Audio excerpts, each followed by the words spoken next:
Busquemos toda a escritura inspirada por Deus é proveitosa para instrução na justiça.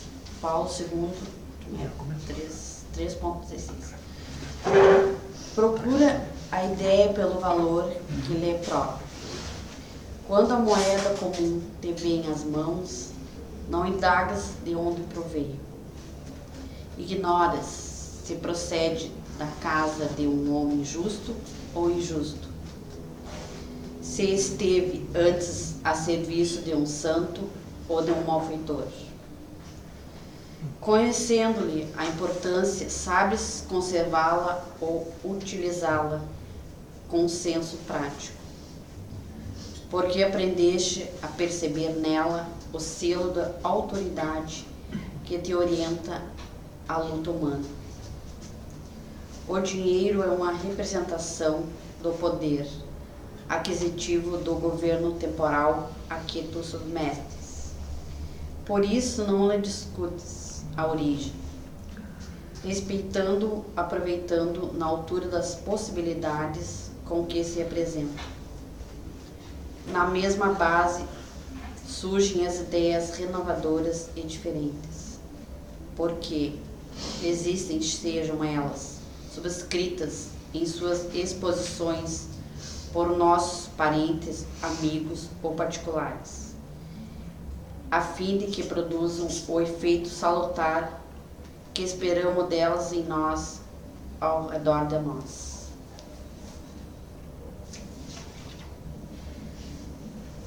Toda página consoladora e instrutiva é dádiva do alto.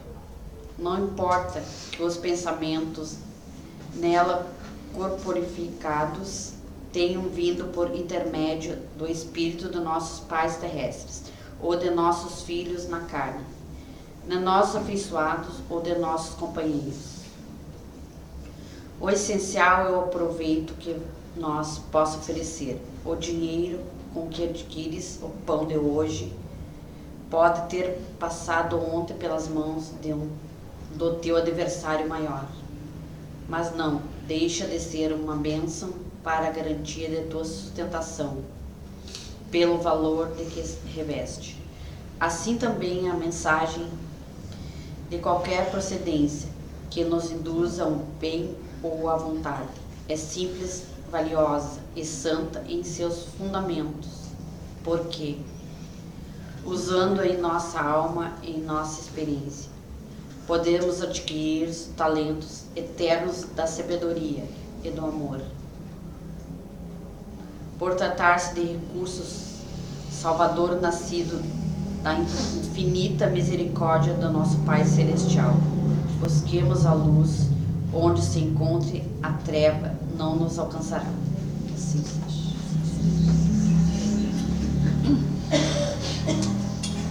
Obrigada, Deus. Boa noite a todos.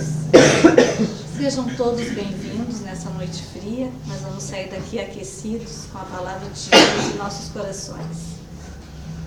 Recebamos da espiritualidade amiga bênçãos de luz, de paz, de serenidade. Pedimos a Deus e Jesus que nos proteja sempre. A cada um de nós pedimos saúde, proteção e proteção para os trabalhadores da casa que hoje não puderam estar presentes, na terra como no céu. O pão nosso de cada dia nos dai hoje, perdoai as nossas ofensas, assim como nós perdoamos a quem nos tem ofendido, e não nos deixeis cair em tentação, mas livrai-nos do mal. Que assim seja.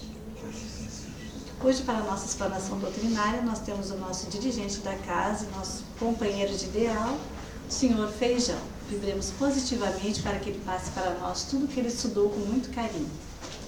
Deixa eu abençoe, Feijão. Obrigado. Boa noite a todos, que a paz nos envolva. A gente vai ficando velho e já estão chamando de senhor. Há um tempo atrás me chamavam de guri, né? Faz parte. Semana passada, aqueles que estão conosco aqui, lembram que nós iniciamos um estudo do capítulo 3 do Evangelho segundo o Espiritismo, intitulado Há Muitas Moradas na Casa do Pai. Nós comentávamos que Allan Kardec nos trouxe dois ensinamentos nesse capítulo. Primeiro, os estados, os locais para onde vai o espírito quando desencarna aqui no redor do planeta. Mas Allan Kardec focou mais na pluralidade dos mundos habitados. E foi isso que nós falamos ontem. Para aqueles que não estiveram conosco, só para relembrar, Allan Kardec divide os mundos didaticamente em, primeiro, mundos transitórios, ou seja, mundos onde não há vida no planeta. Um exemplo foi a nossa Terra no início, há 5, 6 bilhões de anos atrás, quando ela começou a se solidificar. Não tínhamos vida, não tínhamos espíritos encarnados, mas no entorno do planeta já existiam espíritos vivendo. Depois, a próxima categoria são mundos primitivos, que são mundos destinados às primeiras encarnações dos espíritos, ou seja, na época do Homem das Cavernas, a Terra foi o mundo primitivo e foi assim até a chegada de Jesus no planeta. Há 2000 anos atrás, quando Jesus encarna no planeta, nós fomos promovidos. Já não éramos mais mundo primitivo, mas mundo de expiação e provas, ou seja, mundos onde os espíritos estão expiando nos seus erros passados, ou seja, procurando corrigir seus erros do passado, e estão sendo provados. Ficamos assim em torno de 2000 anos. O Espírito Emmanuel, no livro Plantão de Respostas, que foi uma compilação do programa Pinga Fogo, que na década de 70 foi o maior sucesso na TV brasileira, nos diz que em 2057, ou seja, daqui a menos de 30 e poucos anos, nós vamos estar em mundo de regeneração, ou seja, são mundos ainda onde existem espíritos que estão evoluindo, existem o mal, como existe hoje no nosso planeta, mas o bem começa a avançar. Se nós analisarmos, tirando fora tudo aquilo que a nossa mídia fala de ruim, a gente percebe que o planeta vem evoluindo. A educação, há 40, 50 anos atrás, era privilégio de poucos. Hoje, grande parte da população já consegue ler e escrever. A qualidade de vida está melhorando. Há cerca de 60 anos atrás, a estimativa de vida no Brasil era de 40 a 50 anos. Hoje já estamos vivendo quase 80 anos. Hoje, você sabe que as mulheres têm uma longevidade maior do que a dos homens. Então, são simples exemplos para mostrar que estamos deixando de ser mundo de provas e expiação, onde o mal predominava, já está começando a diminuir a sua influência, o bem está começando a aumentar, e vamos chegar no mundo de regeneração, ou seja, num mundo onde já teremos mais pessoas boas do que pessoas más. Depois, Kardec ainda coloca que tem mundos ditosos ou felizes, onde o bem sobrepuja o mal. E, finalmente, Kardec coloca que tem os mundos celestes ou divinos, que são mundos habitados pelos espíritos puros, ou seja, aqueles espíritos que já chegaram lá quase que no final da escala evolutiva. E Kardec nos coloca que os dois mundos mais evoluídos do nosso sistema solar são Júpiter, Saturno e Júpiter. Então diz que o sonho de muita gente é sair daqui da Terra e um dia encarnar em Saturno ou Júpiter, que são mundos mais evoluídos. Mas para a gente chegar lá, nós ainda vamos ter que cumprir várias etapas. E também no Evangelho segundo o Espiritismo, capítulo 3, Allan Kardec colocava das palavras de Jesus, que Jesus dizia: na casa do Pai há muitas moradas, eu vou e vou preparar um lugar para você. Então isso subentende o quê? Que existem inúmeras regiões no entorno do planeta, aonde vivem os espíritos. E nós vamos hoje ver como é que são esses locais. A primeira notícia que nós tivemos de cidades no espaço, na espiritualidade, foi na década de 50, quando Chico Xavier psicografa o livro Nosso Lar. Se nós formos pesquisar no livro dos Espíritos, os Espíritos são lacônicos ao falar a respeito da vida na espiritualidade. Por quê? porque ainda não estava na época da gente procurar, que a gente conseguir compreender tudo que existe no entorno do planeta. Então, Kardec se fixou no quê? Na pluralidade dos mundos habitados, para que a gente compreendesse que a Terra não é o único planeta habitado do nosso sistema solar e também e que o universo todo é composto de sistemas solares, de galáxias, onde vivem os espíritos. Nossa Via Láctea é só uma das galáxias, das incontáveis galáxias que existem no universo. E dentro desta nossa Via Láctea nós temos mundos de todos os tipos. Mas precisou, como eu disse, Allan Kardec nos trazer a primeira notícia de uma cidade no espaço, nosso lar, que fica em torno de 2 quilômetros acima da cidade do Rio de Janeiro, para que nós pudéssemos começar a compreender isso que Jesus falou há 2000 anos atrás, que existem vários locais onde permanecem os espíritos. Apesar de que fora da literatura espírita, dentro do próprio Evangelho, o apóstolo Paulo nos dá um depoimento que teria sido levado para o 7º céu, ou seja, segundo a gente consegue compreender o que Paulo falou, existiria o 1º, 2º, 3º, 4º, 5º, 6º até o 7º céu, que seria o céu mais perfeito no entorno do planeta. Também tivemos na Idade Média o livro A Divina Comédia, escrita por Dante Alighieri, onde ele relata as viagens que ele teve em busca da sua amada Beatriz, que foi levado ao inferno, ao purgatório e também levado ao céu para procurar ela.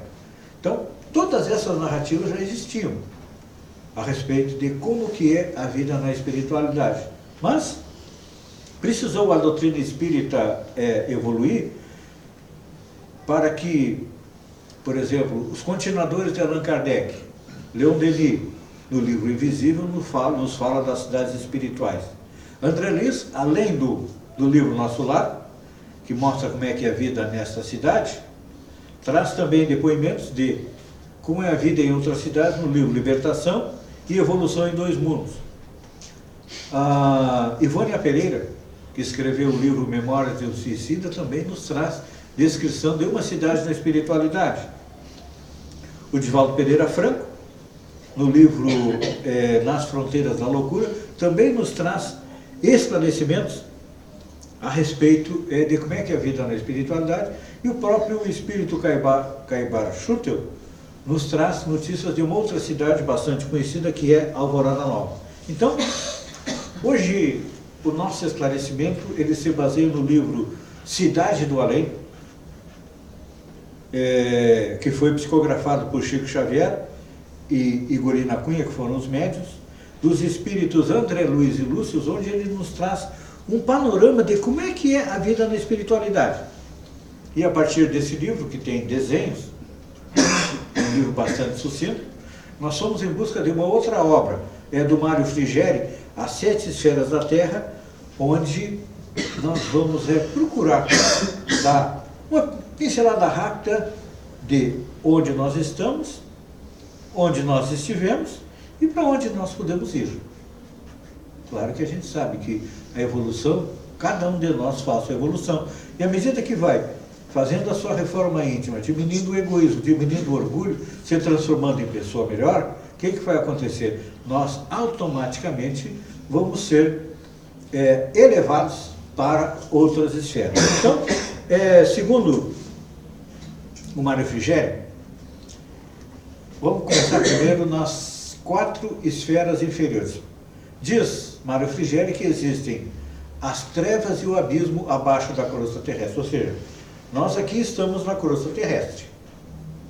Abaixo de nós existem 2 esferas, que são as trevas, que fica bem próximo ao centro da Terra, para a gente ter uma noção, a Terra, a parte interior. Na parte interior da Terra nós temos 2 esferas onde vivem espíritos. Alguém deve pensar, mas o espírito precisa de um local para estar? Sim, porque é uma outra vibração que não é vibração física. Então, nas trevas, que é a parte mais interior do globo, ali estão aqueles espíritos que são, vamos dizer assim, os piores. Espíritos que são inteligentes, mas que durante as suas encarnações cometeram inúmeros crimes. E aí o que acontece? Quando o espírito desencarna, o seu peso específico espiritual chama para onde? Lá para baixo. E lá eles ficam. Até que a espiritualidade os reencaminhe novamente para uma encarnação, onde eles vão começar a expiar seus erros e provar a sua necessidade de evolução. Então vamos dizer assim, os piores estão lá próximos do centro da Terra. Depois vem o abismo. É aquele local aonde estão espíritos que já fizeram um pouco de evolução, já conseguiram se transformar em espíritos um pouco melhores, que vêm ao planeta, encarnam também para fazer a sua evolução. E quando a gente analisa no noticiário das páginas policiais, a gente percebe quais são os espíritos que estão na treva. Por exemplo, um exemplo de espírito que veio das trevas e volta para as trevas. Osama Bin Laden, um terrorista. Quantas pessoas ele matou? Quantas pessoas ele mandou matar? Então, esse é um espírito que veio da treva, recebeu uma oportunidade de encarnação, não aproveitou, e aí acaba fazendo o quê? Voltando para a treva. Desculpa que eu ainda estou bastante gripado. De acordo com o depoimento da espiritualidade, esse é um espírito que recebeu a última oportunidade aqui no planeta Terra, não vai permanecer no planeta e vai ser levado para onde? Para um outro planeta primitivo, onde ele vai continuar fazendo a sua caminhada, a sua evolução. Então, na segunda esfera, a gente analisa o traficante do Rio de Janeiro, Florianópolis, daqui, dali de lá, um assassino. São esses espíritos que estavam lá, estão recebendo uma oportunidade, e se conseguirem fazer a sua evolução, a sua melhora, eles também poderão continuar encarnados aqui no planeta, porque a partir de 2057 nós vamos estar em outro patamar. Se não conseguirem fazer a sua evolução, a justiça divina vai conceder a eles, como já concedeu a nós em oportunidades anteriores, mais uma, quantas oportunidades forem necessárias para que ele faça a sua evolução. Então, chegamos ao terceiro nível, a crosta terrestre, ou seja, onde nós estamos encarnados.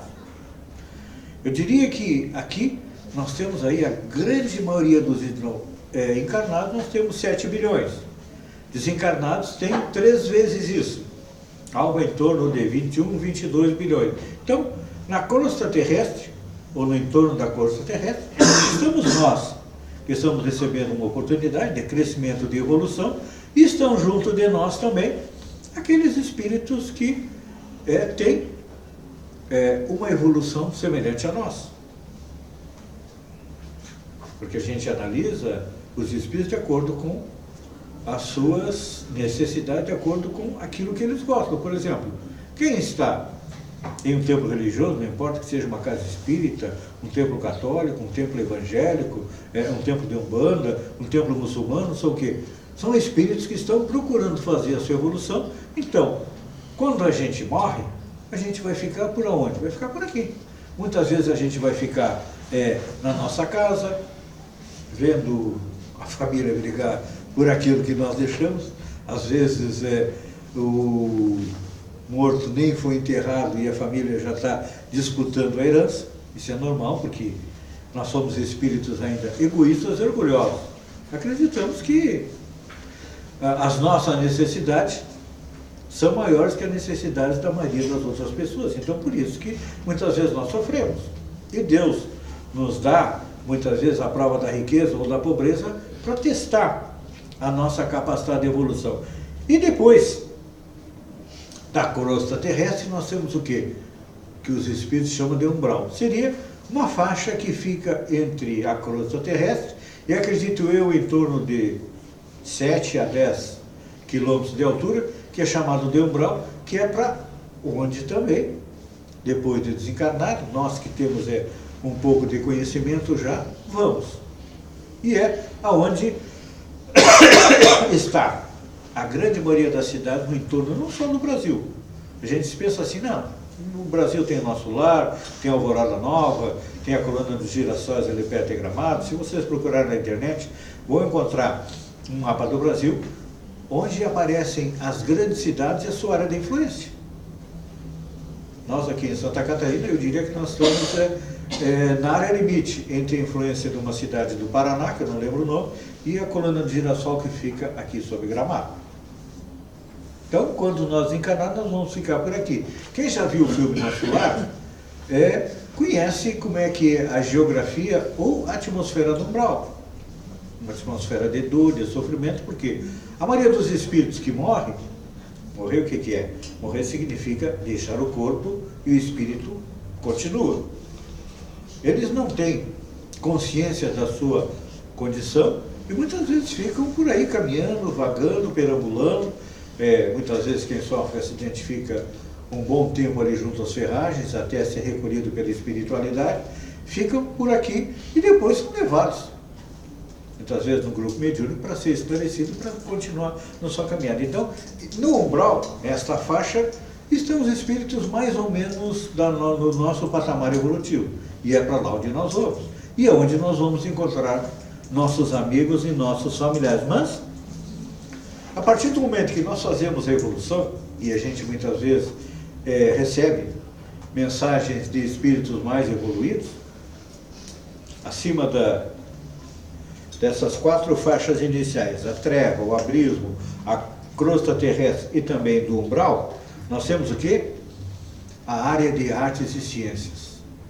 Quando a gente recebe via mediúnica, depoimento de espíritos que foram em cidades maravilhosas, porque lá nós temos quem encarnado? Os melhores espíritos, os bons espíritos. Um Emmanuel, um Chico Xavier. E aí nós vamos vendo inúmeros espíritos bons que encarnaram não só aqui no planeta, mas não só aqui no Brasil, mas também no planeta. Esses espíritos já estão nesse patamar superior, onde tem belas cidades, universidades, centros de estudo que nós não temos nem condição de imaginar, que quando na década de 50 o espírito André Luiz nos trouxe as notícias do Nosso Lar, naquela época no Nosso Lar não tinha computadores como nós temos hoje, aí celular com touchscreen como nós temos hoje, tinha toda a tecnologia. E hoje a gente tem notícias de que pessoas que desencarnam, retornam à pátria espiritual, acabam se tornando estudantes, porque na espiritualidade se estuda indefinidamente, à medida que nós vamos evoluindo, nós vamos em busca de mais conhecimento, vamos em busca da perfeição, então é um estudo eterno, até chegarmos à condição de espírito puro, onde nós vamos ser o quê? Os auxiliares de Deus na condução dos destinos do universo. Mas até chegarmos nessa condição, é importante a gente lembrar que nós ainda estamos na primeira categoria de espíritos. Kardec, entre as perguntas 97 e 103 do Livro dos Espíritos, define os espíritos em 3 categorias: espíritos imperfeitos, bons espíritos e espíritos puros. Espírito puro é Jesus. Bons espíritos a gente analisa quem? Um Emmanuel, um Chico Xavier, os apóstolos de Jesus, um Bezerra de Menezes. Então, nós ainda não chegamos nessa categoria. Nós estamos aonde? Na categoria dos espíritos imperfeitos. Então, quando nós retornarmos à espiritualidade, nós vamos retornar como? Como estudantes, como aprendizes. O próprio André Luiz nos dá o exemplo. Ele era um médico aqui na Terra, chega na espiritualidade, eu sou médico, diz, teu conhecimento da Terra, de medicina, está muito aquém do nosso aqui. O que eu vou fazer? Uma vassourinha para varrer o chão. Vai aprender. E aí depois ele foi aprendendo até chegar à condição de nos trazer todas essas notícias para nós. Então a gente tem conhecimento de que nesta quinta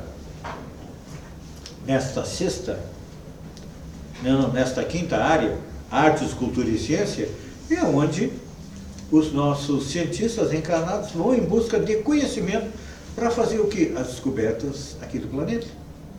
Então, quando foi inventado o computador, lá na espiritualidade, alguém foi lá e já foi aprender como é que fazia para vir aqui e fazer a descoberta. As descobertas da ciência, da tecnologia, todas elas são trazidas da espiritualidade de acordo com a evolução do planeta. Já imaginaram? Se fosse descoberto o computador na Idade Média, não tinha nem energia elétrica para poder fazer ele funcionar. Então, houve necessidade de o quê? De começar a vapor, aprender a gerar energia da água, daqui, dali, de lá, até que pudéssemos fazer a descoberta do computador. As descobertas da ciência, principalmente quando a gente analisa hoje a ciência médica. Até o século XVIII, XIX, a medicina era baseada no quê? Na superstição. Eram colocadas sanguessugas para tirar o sangue das pessoas. Era todo um conhecimento empírico. A partir do século XVIII, a medicina começou a evoluir. Começou a tratar do corpo. A gente, até hoje, grande parte da medicina trata o quê? A doença. Se alguém está com câncer, eu vou tratar o câncer. Se alguém tem um problema de intestino, eu vou tratar o intestino.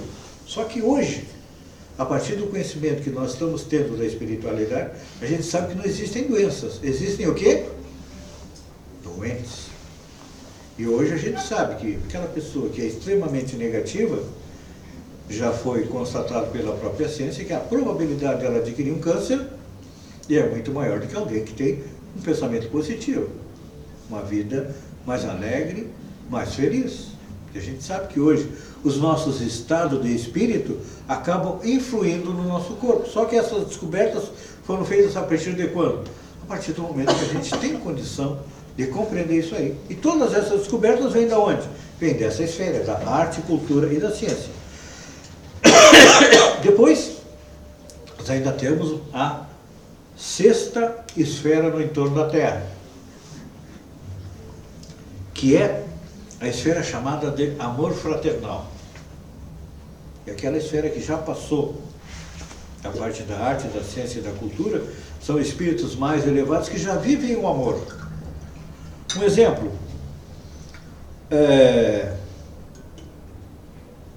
o espírito veneranda, que se materializa no livro Nosso Lar para trazer uma mensagem, é um espírito que recebeu uma medalha de mérito por ter trabalhado 1 milhão de horas sem descansar. Eu vou repetir. Ela recebeu um diploma de mérito por ter trabalhado 1 milhão de horas sem descansar. A gente trabalha 7 horas e às vezes já chega em casa, eu estou moído, não aguento mais, eu preciso de férias. Não é assim? Então, para a gente ver o quanto falta para nós chegarmos a esse tipo de espírito. E nos dias da espiritualidade, que os espíritos que habitam essa região do amor fraternal, eles encarnam na média de 8 em 8 séculos para nos trazer uma mensagem. Então a gente analisa assim, quem poderia estar lá nessa esfera? Provavelmente um Buda, que veio nos legar todo o conhecimento sobre o sofrimento. Então a gente começa a analisar os fundadores das religiões, o próprio Maomé, quem mais? Os apóstolos de Jesus. A gente sempre acha, a gente tem ainda aquela ideia que nos foi passada que Jesus foi em busca dos humildes, não dos cientistas, dos que detinham conhecimento para divulgar o Evangelho. O que significa humildade? Um exemplo de humildade. Sócrates, um dos maiores filósofos que já passou pela Terra, e dizia, só sei que nada sei. Isso é humildade. É saber que tem muito para aprender, muito para conhecer, até chegar à condição do espírito puro. Então, são esses espíritos que vivem nesta área. Nós vamos chegar lá? Com certeza. Quanto tempo vai levar? Vai depender de cada um de nós. Porque a velocidade da nossa evolução é nós que fazemos. Na medida em que a gente vai compreender os princípios da doutrina, mas principalmente as leis morais que estão na terceira parte do Livro dos Espíritos, que da onde foi tirado o Evangelho de Jesus, que muitas vezes a gente pensa assim, Jesus há 2000 anos atrás já está desatualizado. Não. Jesus, quando fala em amor, é o que nós precisamos para evoluir, não é? Claro que a gente já está começando a amar. Eu amo a minha esposa, amo meus filhos, amo meu time de futebol, eu amo hoje em dia, eu amo o meu partido político. Apesar que nosso amor, quando a gente fala em partido político, o Brasil está dividido, é nós contra eles. Nós somos os bons e eles não são. Eles dizem a mesma coisa, eles são os bons e os outros não são. Somos todos iguais. Então o que está acontecendo? Na atualidade, nós estamos começando a colocar para fora tudo aquilo de ruim que nós temos dentro de nós. É bom a gente fazer isso. Eu sempre digo que a internet é como se fosse, as redes sociais, foi como se fosse o divã do analista, onde tu vai lá e bota tudo para fora. Antigamente, tu fazia uma fofoca para 2. Hoje em dia, quando tu faz uma fofoca nas redes sociais, vai para o mundo todo. Hoje em dia, quando tu xinga alguém numa rede social, é como se fosse tu jogar uma pedra na água, e quando tu joga aquela pedra na água, o que acontece? As ondas começam a seguir em frente. Então é a mesma coisa. Hoje em dia a gente percebe que as pessoas estão destilando o ódio, botando para fora o ódio que tem no seu coração, e vai chegar um momento que elas vão ficar secas de ódio, e vai ser o momento de começar a colocar o amor. Então, as redes sociais e a internet, ela tem um grande trabalho. Ela nos aproxima, permite que a gente nos limpe, e no segundo momento vai começar a nos colocar coisas boas para dentro de nós. Então, esse é o trabalho daqueles que vivem lá no amor fraternal, e são espíritos que vêm, de tempos em tempos, nos trazer uma mensagem positiva, de estímulo para que a gente continue na caminhada, e nos trazer também novas visões sobre o amor. Porque nós temos que aprender a amar. Só assim nós vamos chegar à tão sonhada felicidade. E finalmente, nós temos a última esfera, que são as diretrizes do planeta. Ali vive quem? Jesus e aqueles espíritos que estão junto com ele desde o início da nossa história, do nosso planeta, que estão fazendo o quê? Cuidando da evolução do nosso planeta. E dizem os espíritos que aqueles que trabalham na região das diretrizes do planeta sonham em serem chamados para estagiar, para viver aqui no nosso sistema solar, em Saturno ou Júpiter, que são planetas mais evoluídos, aonde os espíritos podem continuar a sua evolução. Porque aqui nós somos um mundo de prova e expiação. Nós estamos na 3ª categoria. Então, Saturno e Júpiter estão na 4ª e 5ª categoria, mundos felizes. É para onde nós queremos ir. Um exemplo, Bezerra de Menezes, pelo trabalho que ele tem feito, há cerca de 40, 50 anos atrás, ele foi convidado para deixar o planeta e estagiar num outro planeta para evoluir um pouco mais. O que ele fez? Foi? Não. Ele pediu para ficar conosco. E foi concedido a ele ficar mais 50 anos conosco, nos apoiando, nos ajudando. Então, é um exemplo. Como a veneranda, que recebeu um prêmio por ter trabalhado 1 milhão de horas incansavelmente, Bezerra de Menezes continua conosco, trabalhando, e o próprio, quem lê o Nosso Lar, sabe que o governador do Nosso Lar está no cargo há 100 anos, também trabalhando ininterruptamente. Então, que estes 3 exemplos sirvam para nos estimular a continuar na nossa caminhada. Todos nós não estamos em busca da felicidade, todos nós não queremos uma vida melhor, todos nós queremos isso, mas nós só vamos ter essa vida melhor a partir do momento que nós começarmos a colocar em prática aquela que é a síntese do Espiritismo feita por Allan Kardec, que é: fora da caridade não há salvação. E quando Kardec falou fora da caridade não há salvação, não é aquela caridade de, como a gente fala normalmente no final do ano, pega uma cesta básica para o pobre, alguém bate na nossa porta, a gente dá um dinheiro, alguma coisa. A caridade você faz de 1000 maneiras. Muitas vezes suportando o parente difícil, é ajudando aqueles que estão na nossa família para crescer e evoluir junto conosco, é cumprindo também as nossas obrigações no trabalho, é cumprindo as nossas obrigações na sociedade. Enfim, nós vivemos uma sociedade. A sociedade só evolui quando todos nós fizermos a nossa parte. Então, era essa a nossa visão do Há Muitas Moradas na Casa do Pai. Temos locais superiores para onde nós podemos ir, mas cada um de nós é que vai conseguir chegar lá a partir da sua dedicação, do cumprimento das leis morais. Que a paz envolva a todos. Obrigada, Sejão. Pediu para ficar 30 minutos por causa do frio. Eu cumpri. Não era para contar. Agora já contou. Já contou. Então, queridos irmãos, vamos elevar o nosso pensamento a Deus, guardar Jesus em nossos corações e receber da espiritualidade amiga muitas bênçãos de paz e de amor. No começo pedimos por nós.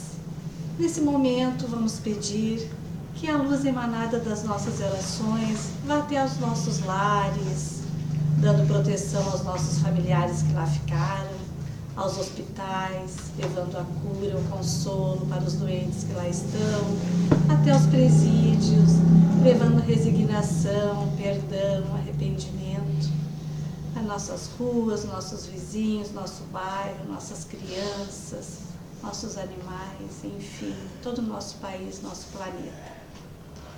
Vamos agora ficar o melhor confortável possível em nossas cadeiras e vamos receber o nosso passe coletivo. Que Deus Pai misericordioso, bom e justo, proteja cada um de nós, nos dando luz, discernimento, fazendo com que consigamos sempre seguir o caminho do bem, que sejamos gratos pela nossa família, pelos nossos amigos, que sejamos mais caridosos, mais fraternos, mais amorosos.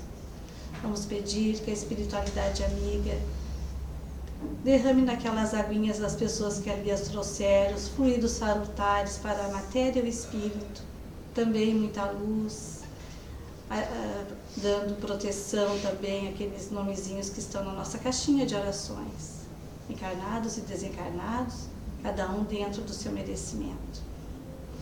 E assim, agradecidos que somos, pedimos: Pai nosso que estais no céu, santificado seja o vosso nome, venha a nós o vosso reino, seja feita a vossa vontade, assim na terra como no céu. O pão nosso de cada dia nos dai hoje, perdoai as nossas ofensas, assim como nós perdoamos a quem nos tem ofendido, e não nos deixeis cair em tentação, mas livrai-nos do mal. Que assim seja. Jesus nos acompanhe e que tenhamos uma ótima semana.